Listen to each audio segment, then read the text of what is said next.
আরে আচ্ছা শোনো, আমার একটু বাইরে যেতে হবে, তো ইমার্জেন্সি একটু কাজ আছে। আজকে আসতে একটু লেট হয়ে যাবে। আচ্ছা শোনো, তাহলে এখন আমি যাই, তুমি একটু শুয়ে রেস্ট করো, ঠিক আছে?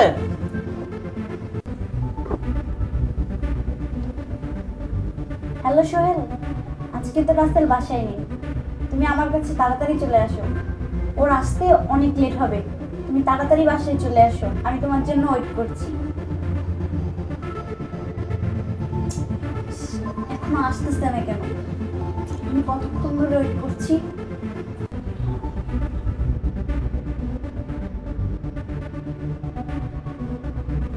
আরে তোমার জামাই সত্যি কি বাইরে গেছে?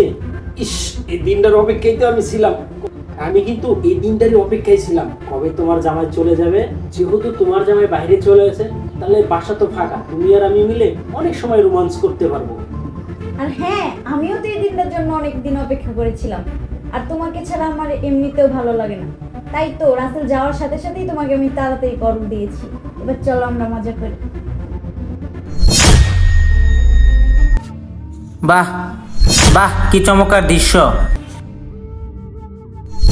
আর রাসেল, তুমি তুমি না বলেছিলে আজ তোমার আসতে একটু লেট হবে? আর তুমি এত তাড়াতাড়ি চলে আসলে যে? আরে আমি যদি একটু তাড়াতাড়ি না আসি, তাহলে তো আজকে তোমাদের এই দৃশ্যগুলো দেখতে পারতাম না। আরে আমি তো অফিসে যাই নাই, তোমাদেরকে হাতে নাতে ধরার জন্যই আমি প্ল্যানটা করছি। প্ল্যান মানে? তোমার কথা তো আমি কিছুই বুঝতে পারছি না। তাহলে শোনো, আমি তোমাকে বলছি। ওই যে কিছুক্ষণ আগে ফোন চালাইতেছিল না, ওই যে তোমার পুরানা বয়ফ্রেন্ডের সাথে যে কথা বলতেছিলা, ওইটাকে আমি দেখি না তুমি ভাবছো? আর কয়েকদিন ধরে তোমার চাল চলন আমি দেখতেছি চেঞ্জ হয়ে গেছে, তোমার ভিতরে অন্যরকম কোন একটা কিছু কাজ করতেছে। আর ওইটা দেখেই আমার সন্দেহ ধরে যায়। আর সেই জন্য কিছুক্ষণ আগে আমি আয়না লাগিয়ে দেখলাম তুমি তোমার বয়ফ্রেন্ডের সাথে কথা বলতেছো। আর আমি বাসা থেকে বেরিয়ে যাওয়ার সাথে সাথেই তুমি তোমার পুরানো প্রেমিককে বাসে নিয়ে আসছো, আইসা তোমার এই অনুগ্রহ আমি শুরু করে দিচ্ছি। আর তোমার কত বড় সাহস, তুমি একটা বাহিরের পর পোলা ঘরে নিয়ে আইছো, তোমার মনে ভিতরে কি একটু কাঁপলো না? দেখো রাসেল, তুমি যেমনটা ভাবতেছো তেমনটা কিছুই না। রাসেল ও আমার বেস্ট ফ্রেন্ড, আর ওকে আমি বাসায় দেখছি কিছু কাজের জন্য। আর তুমি শুধু শুধুই আমাকে ভুল বুঝতেছো। কি? আমি তোমাকে ভুল বুঝতেছি? আর এটা তোমার বেস্ট ফ্রেন্ড হয় না? আর বেস্ট ফ্রেন্ডের সাথে মানুষ এগুলো করে?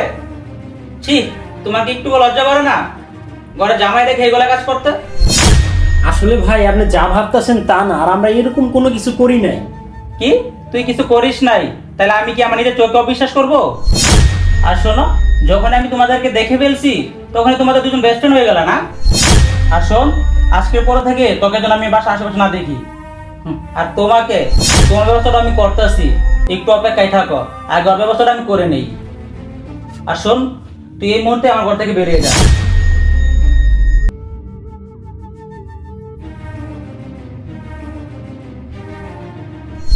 শোনয়া, তুমি যে অপরাধ করছো তার কোনো ক্ষমা নেই। দেখো রাসেল, মানুষ মাত্রই তো ভুল করে। আমি না হয় একটা ভুল করেই ফেলেছি। প্লিজ রাসেল, আমাকে তুমি ক্ষমা করে দাও। আমি আর কোনো সময় এরকম ভুল করব না। কি ক্ষমা? আমি তোমাকে ক্ষমা করবো এত কিছু দেখার পরও? এই মুহূর্তে তুমি আমার রুম থেকে চলে যাও। তুমি সময় মতো তোমার ডিপোজিট কাগজ পেয়ে যাবা।